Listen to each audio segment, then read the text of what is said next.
Tayo po ay dadako na sa ating mga panelists, ating question and answer. Tatlo pa po, kulang pa ng tatlong upuan. Meron po tayong mga upuan dito sa labas, pwede pong pakisuyo. Ayan, so...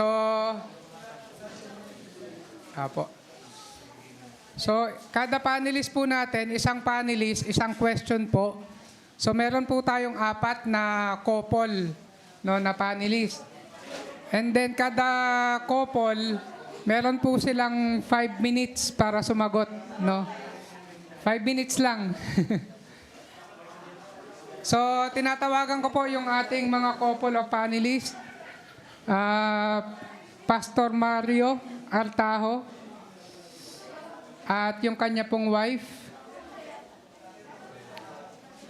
And Brother Bernard and Sister Cathy. Dito na po kayo sa harap.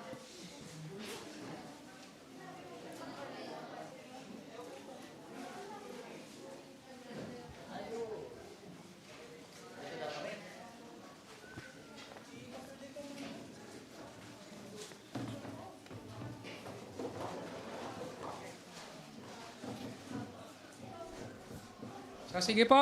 At yung isa pa? Sino pa yung isa? Brother TJ and Sister Pau. Sige po, dito na po kayo. At yung isa po nating panelist na couple,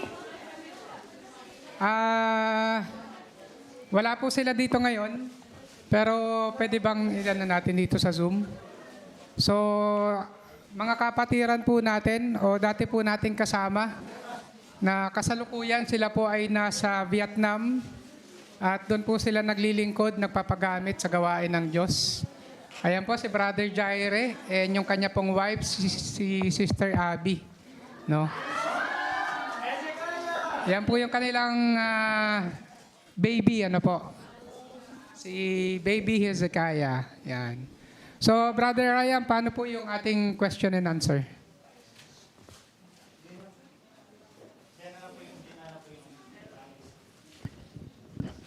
May naka-ready ng questions. Wala namang galit sa audience. Okay. So, mayroon na po mga naka-ready questions. So, sunod-sunod na lang po siguro una kila Pastor Mario, and then Brother TJ, and Brother Bernard, and then yung last po natin kay Brother Jaire and Sister Abby. So, for the first question po natin, galing po dito. Kinuha ko lang.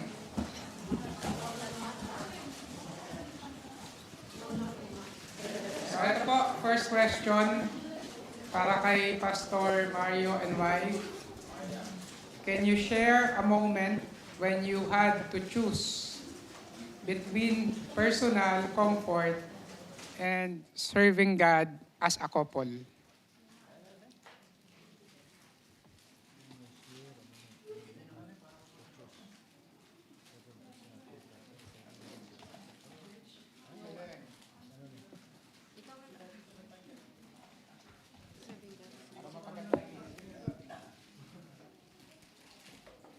Hello.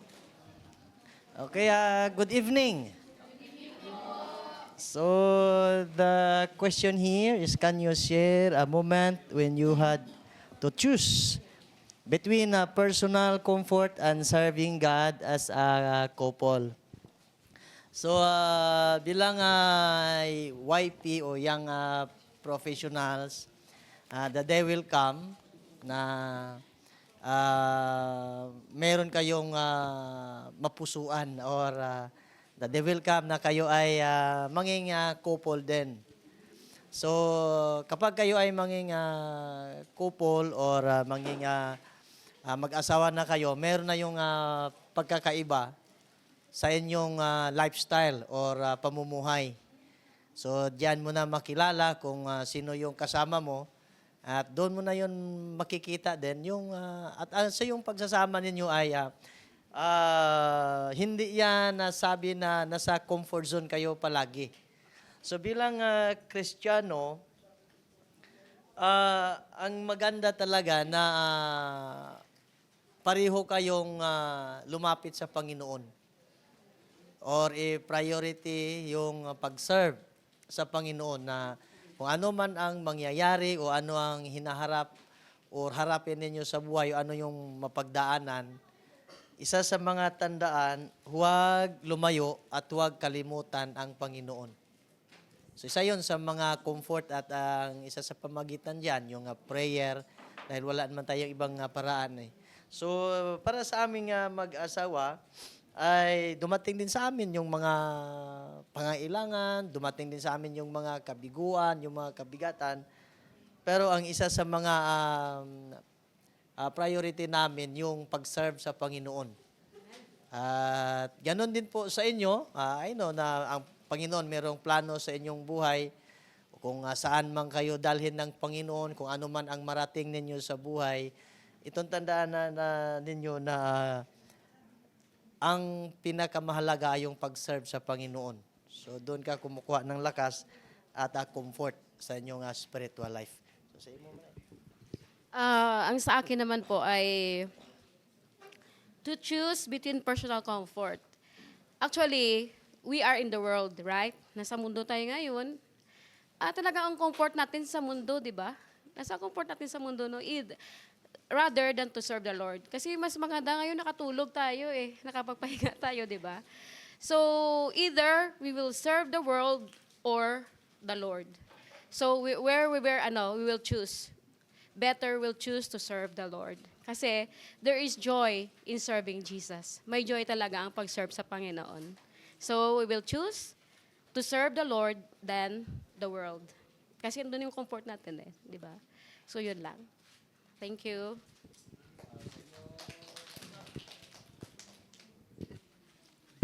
Hello po.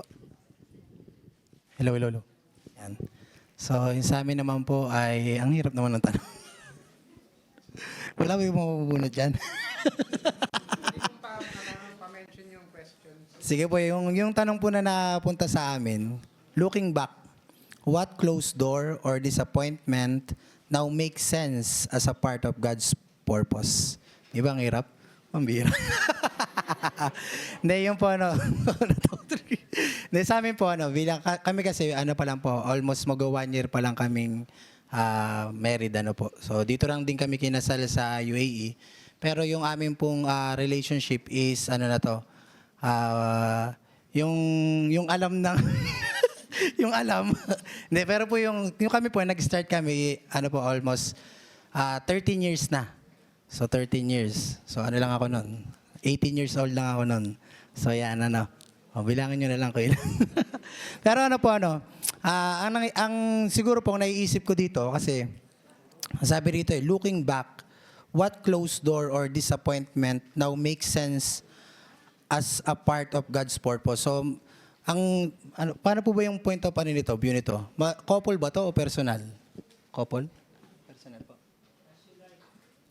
Kung ano gusto ko Dahil kung personal po kasi sa mga hindi po nakakalam ng istorya na pagpunta namin dito, ito po naplano na ng ilang taon po So kami ay binalak na dadalhin po dito para katuwang sa ministry, magamit ng Panginoon dito sa UAE. So ako po bilang sa hindi nakakalam, anak po ako ng pastor. Okay, so bilang anak ng pastor, talagang kami po ay sanay na sa ministry, sa gawain. Hindi kami bago sa kahit ano pa mang ministry. Sabihin nyo lahat ng ministry. Lahat yun, baka mas marami pa yung nagawa doon. Pero ang point is, ano yung naging disappointment? So sa akin kasi, anong nangyari before, bagamat ako po kasi sa church, marami talagang ministry. Yung tipong paglinggo, talagang mula kasi ako yung sa transportation ng church. So mula alas 6 ng umaga, uwi ako noon. Matatapos na ng gawain ko, alas 11, ganyan. So talagang tuloy-tuloy. Magsusundo. Pagtapos, kailangan ikaw ang pianista dahil ikaw din yung sa choir. So marami siyang maraming gawain. And then, nung malapit na kami, malapit nang dumating yung date na kung saan papunta kami dito, nagkasakit ako. So nagkaroon ako ng acid reflux na talagang matindi. yung hindi ka makahinga, yung talagang ano, ang timbang ko before is 75. Within 2 months, siguro, naging 57 ako. Talagang baksak. Yung tipong, kahit tanghaling tapat, naghahanap ako ng kasama kasi baka mamatay na ako. Ganun yun. Parang anong nangyari sa akin is, yung akala mo, ang dami mong ministry, ang dami mong gagawin sa Panginoon, biglang naputo lahat yun. Almost 1 taon or let's say mga 9 months, talagang wala akong gawain. Nandun lang ako sa bahay, nandun lang ako sa taas. Bagamat yung ministry, yung church, nandyan lang sa ilalim. Nasa baba ko lang, naririnig ko lahat ng mga mensahe. So, yung before na parang akala ko lahat nagagawa ko na para sa Panginoon, tinanggal ng Diyos yun. So, parang ang nangyari is dinidil ako ng Diyos. Kasi sa behind nung lahat ng mga ministry, lahat ng mga ginagawa ko na sa church, meron talaga mga personal na problema na nangyayari. So, issue. Personal na issue talaga. Sa amin yun, sa pamilya namin. Kasi sa mga anak ng pastor, alam yan, na pagka anak ka ng pastor, talagang medyo mabigat yan. Diba? Lalo kung lalabanan mo yung gusto ng magulang or yung gusto ng Diyos sa buhay natin. So kaya parang ang struggle ko talaga is lagi kami may conflict ng magulang ko. So lagi kami may mga away-away na gano'n, ganyan-ganyan. So parang ang dating sa church, ang ganda ng ministry. Si Brother TJ yan, ganito yan, ganyan yan. Pero pagdating sa bahay, andun, mga away-away, sa pastor. Minsan sasabihin ng pastor, hindi mo lang ako pastor, tatay mo rin ako. Diba? So may mga ganun po pagkakataon. So nakita ko doon, talagang kinlose ng Diyos sa buhay ko yun. Yung parang akala ko, ito na ako. Dami kong nagagawa sa Diyos. Tinanggal ng Diyos yun. Para lang maiparealize sa akin na control ng Diyos yung buhay. So parang ganun siya, ganun yung idea. Kasi nun, 2 buwan na lang, papunta na kami dito, bigla naman ako na appendix. So talagang, appendicitis ba tawag? Alam kung ano po yun. So para ako nasisaryan. Wala pa ako asawa, nauna pa ako nasisaryan. So talagang laki ng tahi. Ang laki po, pag nakita niyo yung tahi ko, parang, ano ba tinanggal sa'yo, bituka? So talagang malaki po, So sabi ko, pati magulang ko, aalis ka, ganyan, doon ka mamamatay. So talagang alam niyo po yun, yung ganun yung sitwasyon ko na, sabi ko wala na pag-asa. Mukhang hindi na ako matutuloy o matutuluyan na lang ako. So ganun yung sabi ko wala na to. Ngayon, ang sinabi ko na lang, Panginoon, kung bago dumating yung araw na naaalis kami, matutuluyan na ako, mangyayari yun. Kahit anong ayaw ko o gustuhin ko mang mabuhay, hindi ako mabubuhay. Pero hanggat nandito po ako, tuloy yun. So, to make the long story short, dahil marami po sasagot, ang Diyos po, pinayagan kami, umabot kami sa panahon na ito, and ang nakikita ko po doon, ito yung purpose ng Panginoon. Ibig sabihin, disappointment siya. And then din siya, closed door din siya sa akin dahil ala na akong pag-asa 2 months. Bago pa ako pumunta rito, yung malalaking stapler, nandiyan pa nakakabit pa sa akin. Hindi ko na nga nagawang kuwani ko ano man yung tinanggal sa akin Pero ibig sabihin, wala na akong oras. So pero niloob ng Diyos na mangyari na makarating dito. At ngayon, from 57, dumating ako dito 57. Ito pong damit na ito, hindi to sa akin to, para tong hip-hop. Malaki sa akin. Ngayon po ay 73 na ulit ako. Di ba? Iyon po yung paggawa ng Diyos. Ibig sabihin ko po, disappointment siya dahil meron akong naging struggle. Maraming kasalanan, maraming mga pagkukulang sa ministry, sa magulang, sa pastor, sa lahat. And then ginawa ng Diyos, pinarealize na sa akin na ako may kontrol ng lahat at ikaw ay sumunod sa akin, magpailalim ka sa akin. And then, ipapakita ko sa iyo kung ano yung purpose. So, ibig sabihin po, nandito ako ngayon sa UAE, ginagamit po ng Panginoon, tayo po ay merong church school dyan po sa church po natin. And ako po isa sa mga naghahawak po ng ating po mga estudyante. And patuloy tayong ginagamit po ng Panginoon. Tayo po ay pinagkatiwalaan ng Bible study, pinagkatiwalaan ng mga young people. Ito po yung ating pong simkay ay isa rin po tayo sa katuwang para po tulungan sila pag-share po ng salita ng Panginoon. So, doon ko lang po makikita na yung purpose po ng Panginoon, hindi natin siya, akala ko wala na talaga. Sabi ko nga, may mga pagkakataon kasi kung meron po dito nagkaroon ng acid reflux, alam niyo po yung anxiety, depression, lahat po yan meron ako dahil hindi ako natutulog. Mag-aalas 7 na ng umaga, sabi ko hindi pa rin ako nakakatulog. Nakadilat ka lang, hindi ka makahinga, humahanap ka ng tamang pwesto para lang makaano. Kumbaga, sabi ko, kung mabubuhay ako bukas, nasa Diyos na yun. So, ibig sabihin po, talagang niloob ng Diyos na mangyari lahat nun para lang ibalik natin yung sarili natin, balik ko yung sarili ko sa ano ba talaga yung gusto ng Diyos sa buhay ko. So yun po yun. Doon ko siya nakikita. So sa atin, hamon na lang po sa mga young people sa atin, kung meron man po kayo mga pinagdadaan, pagsubok, ano lang din siguro, i-search din natin yung sarili natin kasi pwedeng dalawa yan. Kung kayo tapat sa sarili nyo, sa Diyos, alam nyo na wala kayong ginagawang mali, pagsubok yan. Pero kung alam nating may ginagawa tayong mali at kasalanan, hindi po pagsubok yun. Ano po yun? Palo ng Diyos yun. At sa akin, palo yun. Ilan po masasabi ko doon? Sa akin, palo yun. Para na lang iparealize sa akin na hindi ako yung may control ng buhay ko at yung Diyos ang may control ng buhay ko. So parang ganun lang po siya. Okay, so napilitan lang po siya. Nasabi mo na lahat. Nasabi ko na daw lahat. Ha? Hindi, sa akin, personal na lang. Kasi sa Pinas, hindi talaga ako masyadong active. So ngayon, disappointments siguro sa mga sitwasyon na meron doon sa Pinas, maraming mga kahadlangan sa atin bilang mga Kristiyano. So nung napunta ako dito sa UAE, dito ako nagamit sa mga gawain tulad sa choir, then sa children ministry, and then ngayon nakakatulong ako sa asawa ko. So ayun, yun lang po. Nakakatulong po siya. Hindi ka ba pabigat? Okay, magandang gabi po sa ating lahat. Ito po ang tanong. Paano natin lalabanan ang peer pressure at worldly standards? Sagutin mo. Ikaw muna. Hindi, dalawa eh.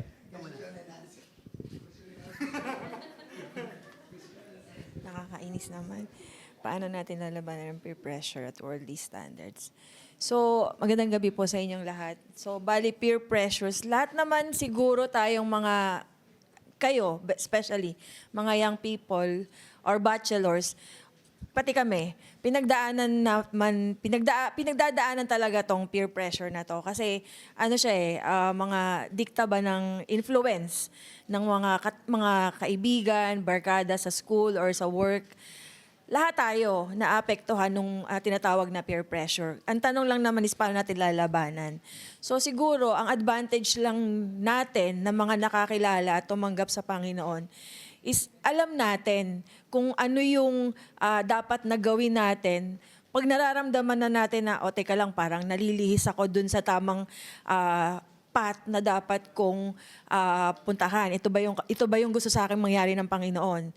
So, pwede nating i-check yung mga sarili natin na tama pa ba yung ginagawa ko? So, kung yung foundation natin, yung faith ninyo, nung tinanggap niyo yung Panginoon or yung pakikipag-fellowship, pagdalo sa church, sa mga activities. Kasi yun yung isang paraan para tumibay tayo sa faith natin eh. So kung yung faith mo ay strong enough, walang barkada, walang fear na pwedeng mag-pressure sa'yo. Kasi alam mo kung saan ka nakatayo eh. So, ang importante lang talaga doon is always know yung faith mo sa Panginoon, patibayin mo siya, magkaroon ka ng prayer, lagi ka magkaroon ng prayer time, devotion, Bible reading, kasi yun yung basic. Doon ka kukuha ng knowledge and pwede mong i-apply every day para kung dumating man sa'yo yung pagkakataon na may mga kaibigan ka na medyo hindi magandang example or influence na ipinapakita sa'yo, alam mo kung paano i-avoid in a nice and a Christian way. Hindi, kasi ako sa totoo lang, kita nyo naman sa picture ko, di ba, suplada ako, mataray yung dating ko. So, hindi totoo yun. Ano siya, hindi ako yung friendly, hindi ako yung approachable na, kunyari bagong magkakilala tayo. Hi, hello, ganun lang. Pero yung ika mo yung agad, close, hindi ako ganun eh. So, siguro mabibilang lang talaga yung friend talaga na meron ako. And ang masasabi ko lang naman, ang matetestify ko lang is, those friends are, masasabi ko na quality friends. Kasi nung dumaan ako sa pagsubok, nandyan sila. Kahit wala sila dito physically sa UAE, kasi mostly nasa Pilipinas. Meron lang ilan dito. Pero nung dumaan ako sa yung medical issues ko, nandun sila. So pinag-pray nila ako. Alam ko na pinag-pray nila ako, lagi nila akong kinukumusta. And that helps a lot para ma-remind ako na tama yung mga kaibigan na meron ako. Kasi yung kaibigan, hindi lang naman yan sila, masusubok mo na totoo sila through thick and thin. Hindi lang yung maganda yung nangyayari sa'yo, dandyan sila. Masusubok mo din sila when you are at the lowest point in your life. So, yun yung ano ko doon. Dapat alamin lang natin na yung faith natin sa Panginoon, dapat alam natin, sure natin, para hindi tayo ma-pressure ng mga kaibigan na nakakasalamuhan natin. And then yung paano natin lalabanan yung worldly standards, yun na din yun, tayo lagi, yung basic, prayer, daily devotion, Bible reading, mag-attend tayo ng mga church services, and then makipag-fellowship tayo. Kasi yung fellowship, isang paraan yun para makahinga ka din, di ba? Para makamit ka ng mga other people. And then para isang paraan din yun para ma-encourage ka na magpatuloy, especially pag meron kang mga problema na pinagdadaanan. Kasi through sa mga testimony na naririnig natin, doon tayo nakakapulot ng mga information and mga bagay na pwede natin gamitin sa pang-araw-araw natin na pamumuhay. Okay, closing prayer na po tayo. Lagyan ko po ng biblical. Kung may Bible po kayo, pakibuksan na rin po. Romans 12 verse 1. Yun po yung sagot ko diyan. Ulitin ko po ang tanong. Ang tanong ay, paano natin lalabanan ng peer pressure at worldly standards? Simple lang. Palitan natin ng godly standards. Ang worldly standards. Paano? Ang sabi po sa Romans 12 verse 1, I beseech you therefore, brethren, by the mercies of God, that ye present your bodies a living sacrifice, holy, acceptable unto God, which is your reasonable service. And sabi sa verse 2, and be not conformed to this word. Ano yung conform to this word? That is worldly standards. Be not conformed to this word. And then, but be ye transformed by the renewing of your mind, that you may prove what is that good. Kung worldly standard po gagamitin natin, good ba yun? Sa harapan ng Panginoon, kung worldly standard. And then sabi po diyan, and acceptable. Would you think worldly standards will be acceptable unto God? Would you think of that? Hindi ano. Ano ba yung mga worldly standard ngayon?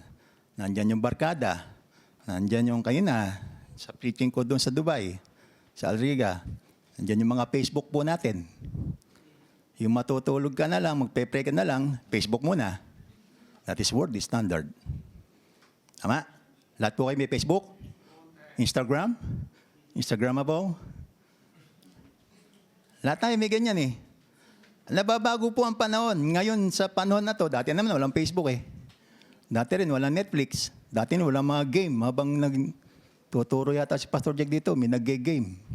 Dati naman, di ganun. Nakikinig tayong lahat. That is worldly standard. Napapalitan na ang godly standard dapat sa isang Kristiyano, nagiging worldly standard inside the church. So ano dapat gawin? Palitan natin itong worldly standards para malabanan, godly standard ang ating ipalit. Tama po ba yun? Tanda po natin yan, yung Romans 12 verse 1 and 2. Thank you po.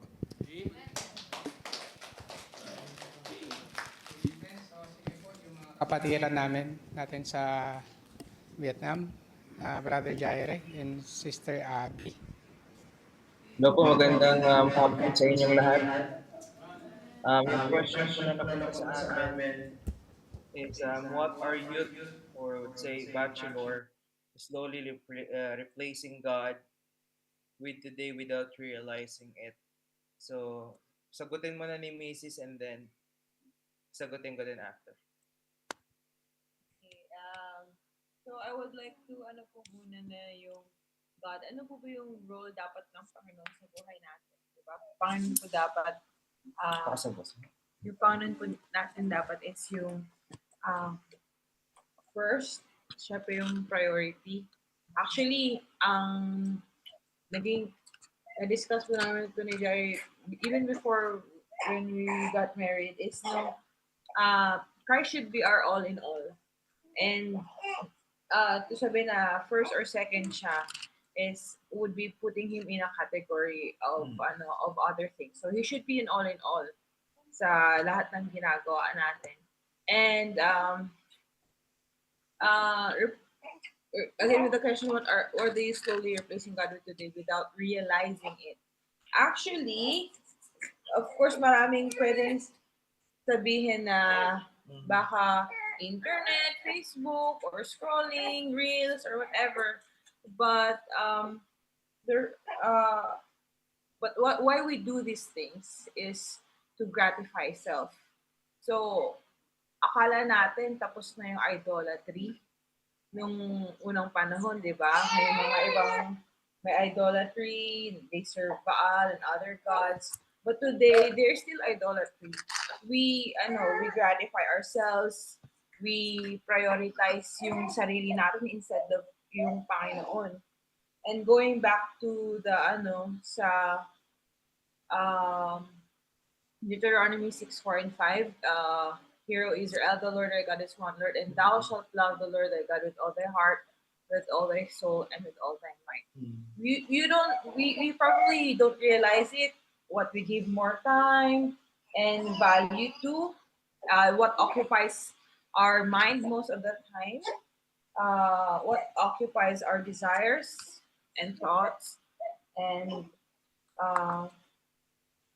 is without realizing it, it's ourself. So, yun po yung mahirap i-battle. Kasi ourself can be in a form of internet or movies or hobbies or even school or family or work. So, yeah, yun po. So, sa akin naman po, no, yung thought ko doon, let my wife excuse for a while. So, as I repeat the question, what are youth slowly replacing God with today without realizing? Actually, many things and everything can replace God. And we have to be honest that nung tinitignan ko yung mga, kasi nakaharap yung camera nyo sa inyo ngayon, I would say karamihan sa inyo, 98% na nandiyan ngayon are bachelors. Right? So, let us consider this. Number one, sabi sa Colossians, the central theme of the book of Colossians is about the supremacy of Christ, which means that Christ is number one or Christ is all in all. And by simply saying that, kailangan establish mo na yung truth sa atin. Kailangan foundational kasi yun eh. Establish mo na sa atin yun that since Christ is not number one, but Christ, which means Christ is all in all. Ibig sabihin, siya yung buhay mo. Siya yung buhay natin. Diba?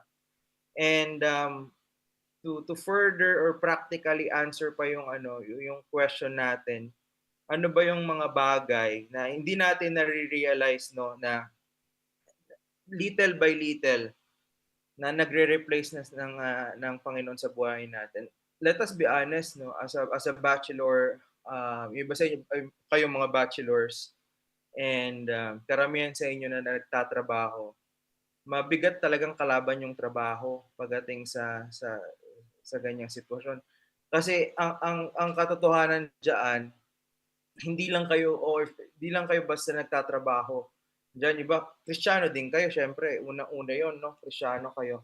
But at the same time, sa kabila ng mga bagay na 'yon, may factor na since nasa ibang bansa kayo, and kumikita kayo ng pera, yung mga mahal niyo sa buhay sa Pilipinas, meron din kayong mga responsibilidad. No, so ano ang nangyayari doon, napupunta kayo sa sitwasyon na nagkakayod kayo ng kakayod, gagrind kayo ng gagrind, to the point na, kasi yung motivation ninyo, yung isip ninyo na, kailangan kong magpadala, kailangan ko ng ganito, kailangan ko ng ganito, kailangan ko ng ganyan. To the point na, napapalayo na tayo na napapalayo sa Diyos. No? So there are times na pwede naman sanang during tawag dito, day off mo ng worship day. But instead, ang ginawa mo, kumuha ka ng part-time. So, yun yung practicality, yun yung masasabi ko na hindi natin na-observe later on na medyo napapalayo na tayo o nare-replace na yung Panginoon sa buhay natin ang trabaho. And at the same time, sa mga nasa ministry katulad natin, very dangerous as well that ministry can replace the position of God sa buhay natin. And alam niyo, nakakatuwa kasi, di ba, alam niyo naman na galing din kami sa UAE. Alam niyo, nakakatuwa lang, no? Lahat ng kapatiran na nasa isang church, lahat workers din, di ba? Lahat may parte. Walang bench warmer diyan sa atin, no? And mapapansin nyo din dito, minsan nare-replace din ng ministries natin yung time natin with the Lord.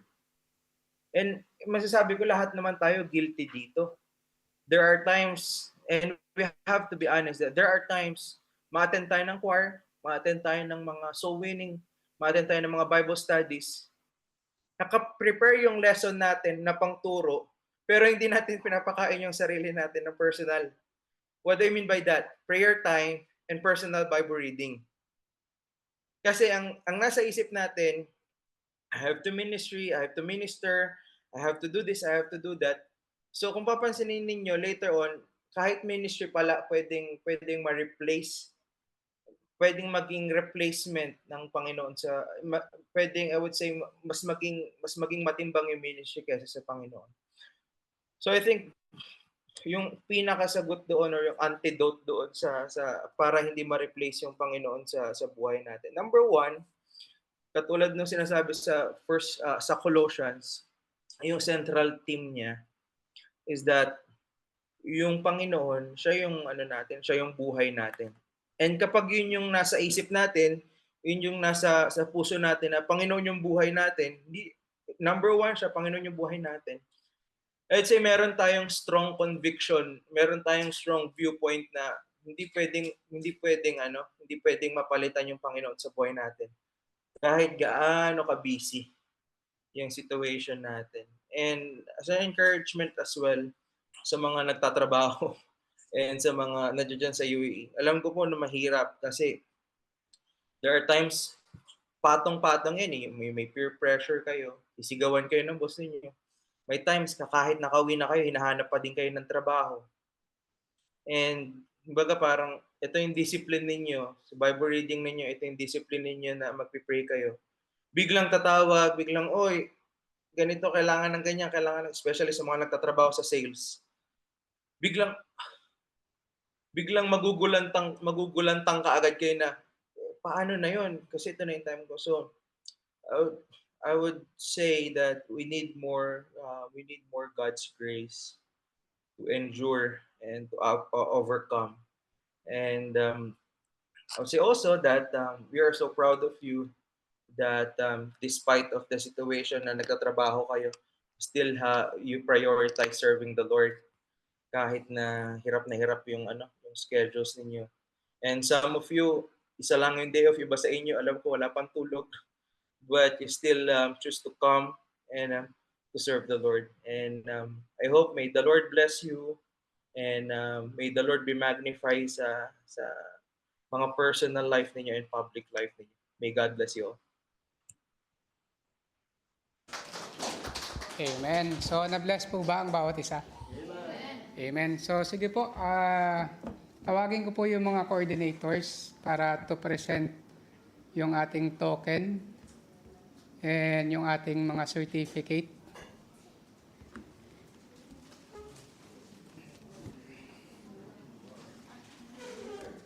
Sige po, paabot nyo na lang po sa kanila.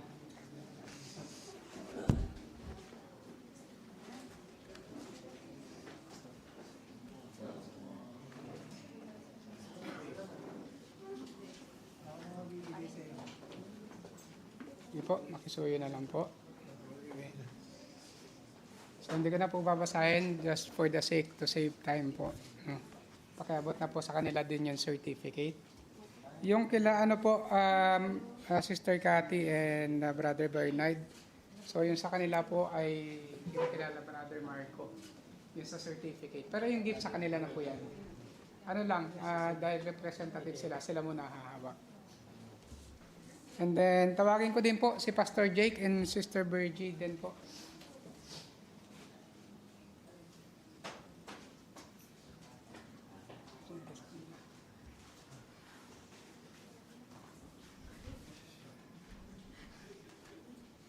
Pastor, dito na lang po kayo sa gitna.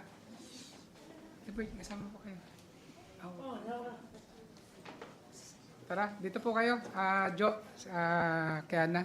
Picture po tayo lahat.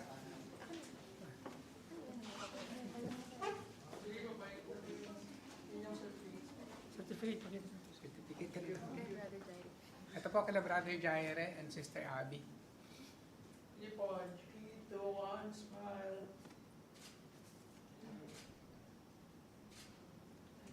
Amen.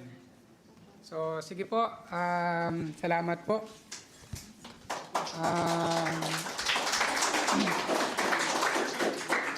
Papuri po at sa... Gutom na po ba kayo? Amen. So, last na lang po ano. So, tawagin ko na lang po kada churches. Ano po? Berean Bible Baptist Church together with Pastor Mario Artao and wife. Dito po kayo sa harap lahat. Pa-picture po kayo.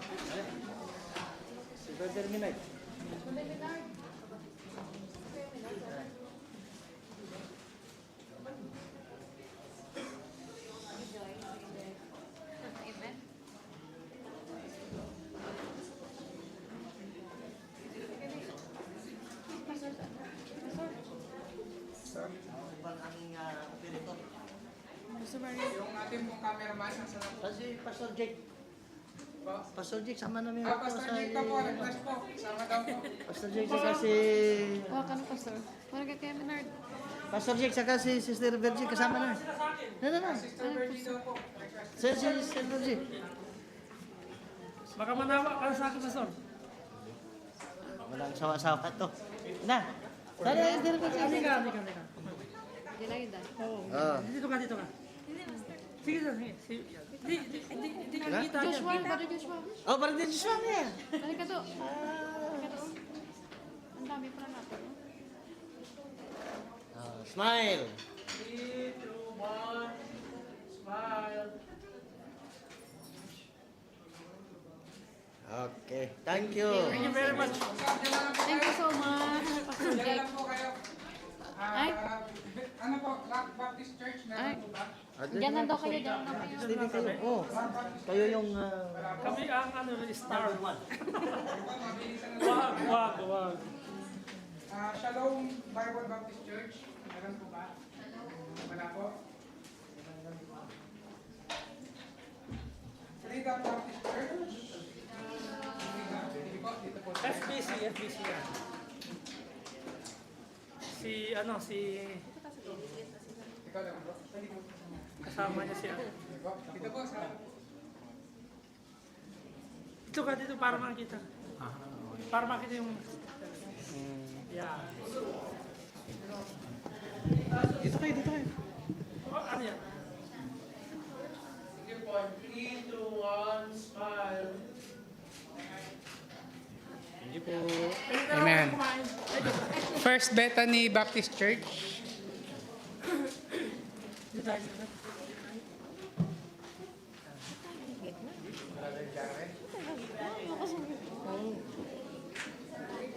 Yun, yan.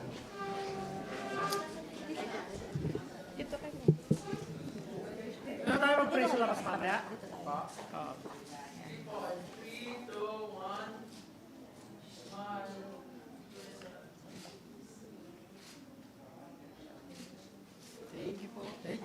Bethany Baptist Church, Sharjah Mission. Meron po ba? Wala po. So, Ras Al-Khaimah Baptist Church. So, yun lamang po. At marami pong salamat sa kooperasyon ng bawat isa. Ano po? At gusto lang din po natin pasalamatan yung mga tumulong po sa atin para maidaos yung gawain ito. Ano po? Salamat po sa bawat isa. No? Rock Bachelor, salamat po sa pag-aasikaso. Sila po ang naging host para po sa gawain ito. Dito lang, ginanap. Ano po? Pero ang host po nito ay ang Ras Al-Khaimah. Ano po? Salamat po sa buhay niya. No? At ganoon din po sa Sharjah Bachelors, Abu Dhabi Bachelors, tsaka Al Ain Bachelors. Salamat po sa inyo, sa bawat isa. At sa mga nagbigay po tulong pinansyal, Batyaw Couple, Solmerol Couple, CBCMMI Kuwait, Dubai Bachelors, Brother Christian Ramos, yung kasama po natin kanina sa US, and from Abu Dhabi Brethren, meron din po silang ibinigay na tulong. So maraming salamat po. Salamat din po sa De La Cruz Couple. Nagbigay po sila ng tulong sa mga kailangan. Yung mga kailangan po ng mga ushering, registration. So yung mga ginamit po doon ay galing po sa kanila. And Brethren and Sharjah, marami po salamat sa mga kapatiran dito po sa Sharjah at pinagamit po sa atin yung ito pong lugar na ito. At yung time para po sa gospel hour ay ibinigay po nila sa atin. Marami po salamat. And ganun din po yung support po nila sa atin. Sila po ang mga nag-usher, Brother Albert, Preacher Albert, Preacher Andre, Sister Lisa, Brother Rafi, at Brother Sandro Emprese. So marami pong salamat. At ganoon din po sa nagluto ng ating mga kakainin po natin. So luto na po yung kakainin natin. Habang tayo po ay nandito, nag-iihaw na po sila sa labas. Kahit kaninang mainit pa, so nandun po sila nag-iihaw. So maraming salamat po kay Brother Bernard, Preacher Bernard Atibo, kay Marky. Pabalik-balik si Marky kanina, nakikita ko pawis na. Kay Mami Floor, marami pong salamat. Kay Sister Girly, marami pong salamat. At sa mga hindi ko po na-mention, marami pong salamat sa inyo para po magawa po itong gawain ito. At unang-una, salamat po sa Panginoon, sa biyaya at awa ng Panginoon. At sa ating pong pagtatapos, tawagin ko po si Pastor Mario Artajo para po sa ating closing prayer. Tapos po, meron po kayong na-receive na brown envelope. Meron po dyan na white paper na may questions. Sagutan nyo lang po yun. Tapos may mangongolekta po. May box po na ito nyo po ihuhulog. Tapos yung pagkain po sa labas, nakaready na po doon. Parang buffet style po tayo. Pero una po siguro yung mga babae na mga bisita. And then sunod yung mga lalaki. And then yung mga CBCMMI. So doon po tayo mamaya sa labas. Siguro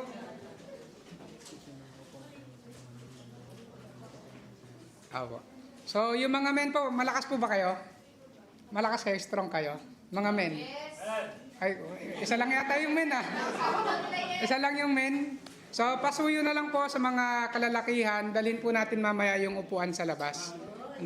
Para doon po tayo kakain. Doon po tayo magpi-fellowship. Then siguro picture taking tayo dito isa. Tapos paglabas po natin, meron pong area dito na pwede tayong mag-picture taking lahat. Kasama po yung buong kapatiran. So sige po, Pastor, tayo po ay dumako sa ating closing prayer. Okay, so good evening. Tayo po ay tumayo. And then we will close in the word of prayer. Let us pray.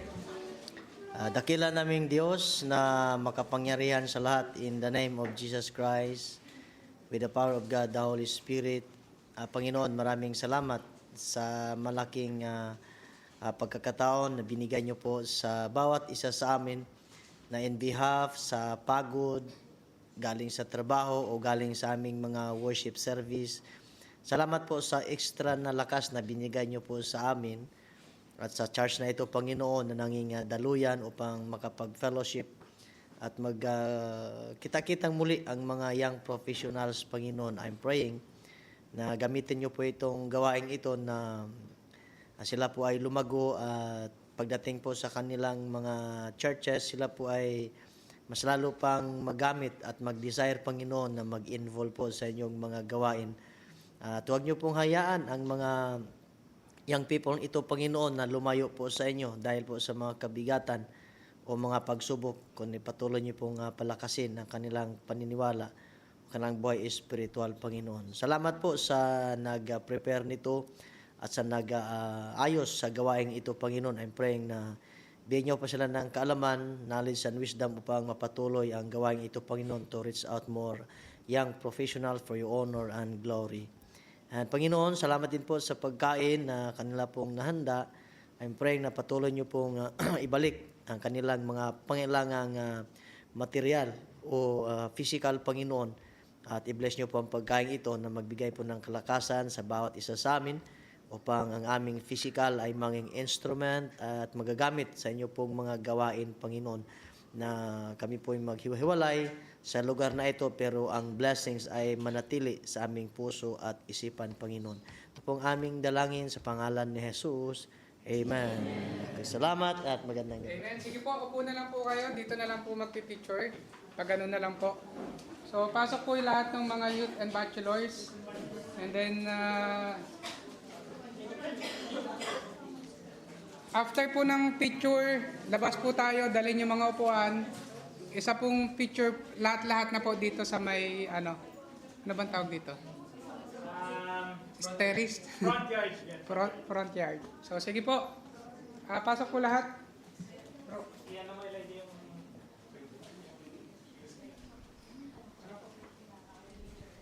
Tanggalin mo yung stick, tapos tingnan mo siya from the side. Yan.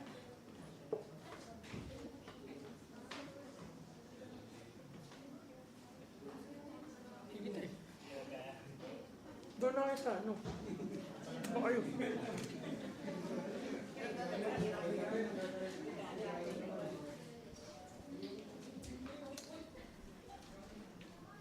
Sige po, in 3, 2, 1.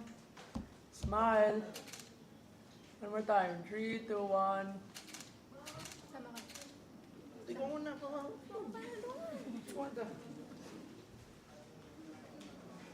One, two, three. Isa pa po. 1, 2, 3. Okay. Sige po, mabigyan po yung mga upuan sa labas.